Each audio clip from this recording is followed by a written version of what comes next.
சகோதரிகளே, பலந்தரும் தேவன் எபிசோட் 1172 கர்த்தரை துதிக்கிறேன், மகிமைப்படுத்துகிறேன்.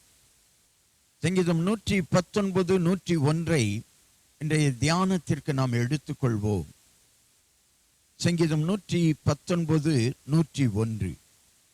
உம்முடைய வசனத்தை நான் காத்து நடக்கும்படிக்கு சகல பொல்லாத வழிகளுக்கும் என் கால்களை விலக்குகிறேன். ஒரு மனிதன் பொல்லாத வழிகளில் நடக்கிற பொழுது ஆண்டவருடைய வார்த்தையை மறுதலித்து விடுவான். ஆண்டவருடைய வார்த்தையை காத்து நடக்கிற மனிதன் பொல்லாத வழிகளிலே நிச்சயம் நடக்க மாட்டான்.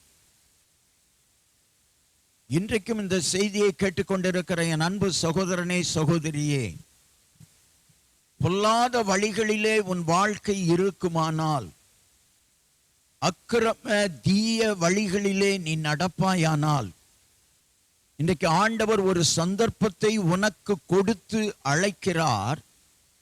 அந்த பொல்லாத வழிகளை விட்டு திரும்பி ஜீவ மார்க்கமாகிய தேவனுடைய வழியிலே நடப்பீர்களானால் உங்கள் வாழ்க்கையில நீங்கள் உயர்த்தப்படுவீர்கள்.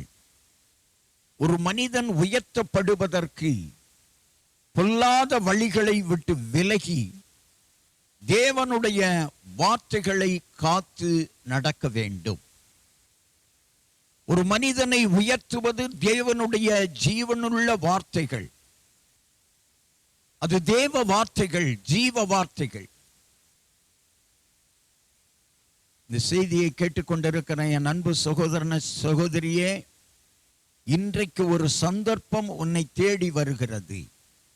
உன் பொல்லாத வழிகளை விட்டு நீ திரும்பு. கர்த்தர் உன்னை உயர்த்துவார், உன்னை மேன்மைப்படுத்துவார். கண்களை மூடி ஜெபிக்கலாம்.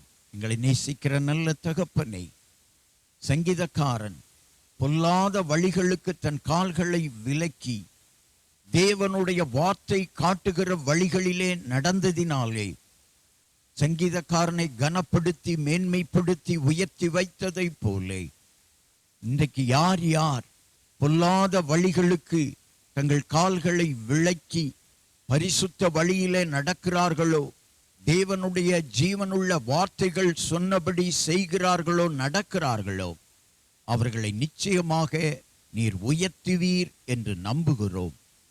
செய்தியை கேட்டுக்கொண்டிருக்கிற ஒவ்வொருவருடைய வாழ்க்கையிலும் பொல்லாத வழிகளை விட்டு திரும்பி தேவனுடைய வார்த்தைகள் பிரகாரம் நடக்க உதவி செய்யும்.